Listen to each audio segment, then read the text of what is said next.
तो कांग्रेस वही गलती कर रही है जो उसने कुछ समय पहले पंजाब में की थी, जहां एक चुने हुए मुख्यमंत्री कैप्टन अमरिंदर सिंह को उन्होंने हटा दिया था या मजबूर कर दिया था इस्तीफा देने के लिए।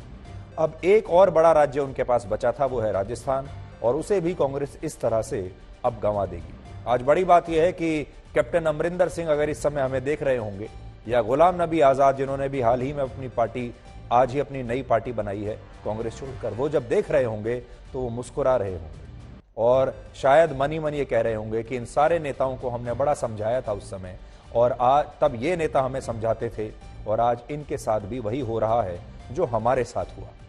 इस राजनीतिक घटना में दो बातें बहुत समझने वाली हैं। पहली बात तो ये कि अशोक गहलोत ने बगावत करके गांधी परिवार का भरोसा अब खो दिया है, यानी 2 दिन में सब बदल गया। और दूसरी बात यह कि अगर गांधी परिवार ने अशोक गहलोत पर और ज्यादा दबाव बनाया तो संभव है कि राजस्थान में कांग्रेस की सरकार भी गिर जाए। राजस्थान में विधानसभा की कुल 200 सीटें हैं, जिनमें कांग्रेस के पास कुल 108 विधायक हैं, और इनमें से भी 80 से 85 विधायक अशोक गहलोत के साथ हैं, जबकि 20 के आसपास विधायक सचिन पायलट का समर्थन कर रहे हैं। फिलहाल अशोक गहलोत ने कांग्रेस अध्यक्ष सोनिया गांधी के सामने 3 शर्तें रखी। पहली शर्त, वो कांग्रेस अध्यक्ष बनने के बाद ही राजस्थान के मुख्यमंत्री पद से इस्तीफा देंगे। पहली शर्त तो ये है, क्योंकि उनके मन में ये शंका होगी कि कहीं ऐसा ना हो कि राजस्थान के मुख्यमंत्री पद से भी मुझे हटा दें और बाद में मैं पार्टी अध्यक्ष का चुनाव भी ना जीत पाऊं, तो यहां से भी गए और वहां से भी गए। और उनके जो समर्थक हैं वो ये कह रहे हैं कि अभी इतनी जल्दी क्या है, क्यों सोनिया गांधी और राहुल गांधी इतनी जल्दबाजी में है कि अशोक गहलोत अभी से ही अपना इस्तीफा दे दें। उन्हें इस बात की इतनी जल्दबाजी क्यों है कि आज के आज ही उन्हें नया मुख्यमंत्री राजस्थान में बनाना है।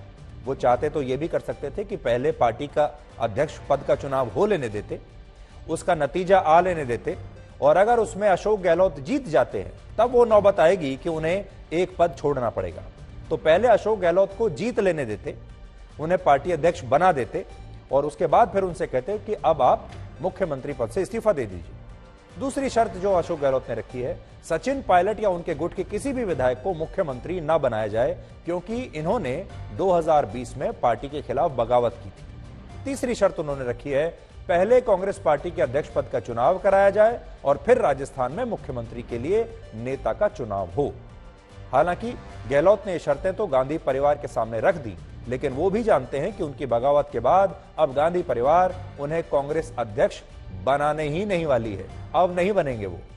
सोनिया गांधी ने जब मल्लिकार्जुन खड़गे और अजय माकन को पर्यवेक्षक के रूप में चुनकर जयपुर भेजा, तब उन्हें भी शायद इस बात का अंदाजा नहीं था, कल्पना नहीं की थी उन्होंने कि अशोक गहलोत इस तरह से रातों रात पलट जाएंगे, उनके फैसले को मानने से इनकार कर देंगे। असल में सारा विवाद कल शाम 7 बजे शुरू हुआ, जब सोनिया गांधी के निर्देश पर जयपुर में सभी विधायकों की एक बैठक बुलाई गई, और इस बैठक का मकसद कांग्रेस विधायकों को यह बताना था कि अगले मुख्यमंत्री का चुनाव वो नहीं बल्कि गांधी परिवार करेगा। और ये कोई कांग्रेस पार्टी में नई बात नहीं है, कांग्रेस पार्टी में दशकों से यही होता आ रहा है।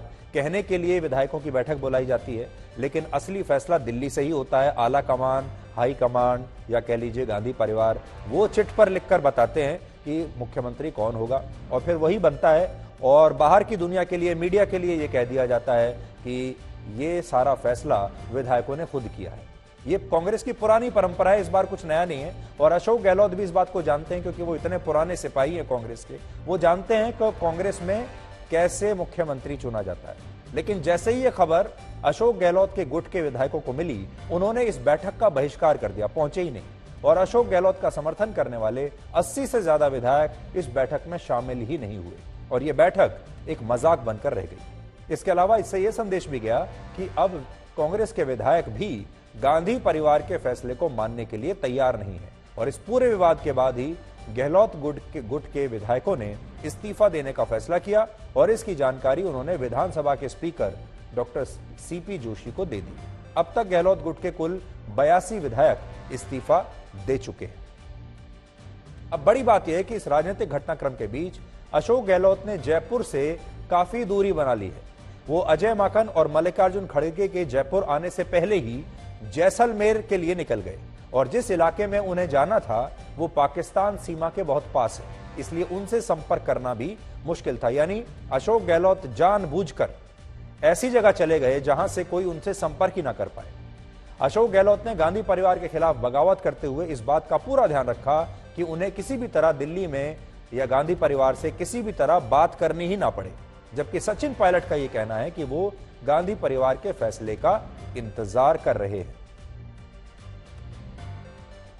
वो ये कह रहे हैं कि ये जो 102, 108 एमएलए हैं, इनमें से किसी एक को 17 तारीख के बाद मीटिंग हो, हमारी भावना सुने, उसके बाद कोई फैसला करें, ऐसे नहीं करें। इनमें से एक को बना दे किसी को सीएम। हाँ बना दो, कौन मना कर रहा है? उनमें से नहीं। ये बात जो सच है वो है। हमारी मुख्य शर्त जो है वो ये है कि जिन लोगों ने पार्टी से बगावत की, जिन लोगों ने पार्टी की सरकार को तोड़ने की कोशिश की, गिराने की कोशिश की, उनमें से कोई मुख्यमंत्री नहीं बने, ये हमारी मुख्य शर्त है। इसके अलावा तो सामान्य बातें हैं, 19 से पहले हो, 19 के बाद हो। अगर हमें 19 के बाद भी हमारी शर्त यही रहती, 19 से पहले भी हमारी शर्त यह है, इसलिए हमने किसी बात पे कोई एडामेंट हो की बात नहीं की। अपनी बात हमने हाईकमान के जो प्रतिनिधि आए थे उनको पहुंचाने की कोशिश की।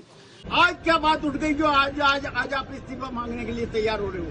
तो ये सारा षड्यंत्र जो है, जिस षड्यंत्र ने पंजाब खोया, वो राजस्थान भी खोने जा रहा है।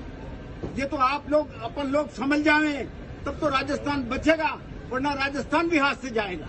घोर अनुशासनहीनता हुई है और इसके अंदर 2-4 लोगों ने विधायकों को जिस तरीके से भ्रमित करके, मिसगाइड करके और एक प्रकार से बंदी बना के उन्होंने जो नोटंकी की है, ये कहीं से ठीक नहीं है। इस्तीफा नहीं दिया, कोई ऐसा कोई कागज दे दिया, वो नोटंकी कर रहे थे वो सारे के सारे। आपका मानना है नोटंकी कर रहे हैं, बट मैं बताना चाह रहा हूँ, विधायक सारे यहाँ बैठे थे, हमारे परशुराम मोरदिया जी वहाँ बैठे थे, कुंदर साहब वहाँ बैठे थे, रामनारायण जी मीणा हमारे वहाँ बैठे थे, दिव्या मदेरणा वहाँ थी, रीटा वहाँ थी, हम यहाँ थे, 40 एमएलए तो इधर बैठे थे। कह रहे थे 92 विधायक उनके पास है सर। वो झूठ बोल रहे। आपने इस्तीफा दिया है क्या? नहीं, मैं तो नहीं दी। आपने इस्तीफा नहीं दिया? नहीं, हमारे को क्यों इनकार होगी? हमारे तो जो हाईकमान फैसला देंगे, सोनिया जी, राहुल जी, तो उनके तैयार हैं हम तो, उनके लिए, पार्टी के लिए। कांग्रेस का कार्यकर्ता है, कांग्रेस की सेवा करेंगे। देखिए, वहाँ एक कागज पे साइन करवा रहे थे, वो हमने पढ़ा नहीं कि कौन सा कागज था, लेकिन वो कागज पे साइन करवा रहे थे कि सब लोग कागज पे साइन करें। कोई बोल नहीं रहा था वहाँ, कुछ भी नहीं बोल रहा था वहाँ पे। आप लोगों को क्या आपत्ति वहाँ पर सचिन पायलट से है? नहीं, हमें कोई आपत्ति नहीं है सचिन पायलट से, हमें कोई आपत्ति नहीं है, हमारे लिए तो ठीक है।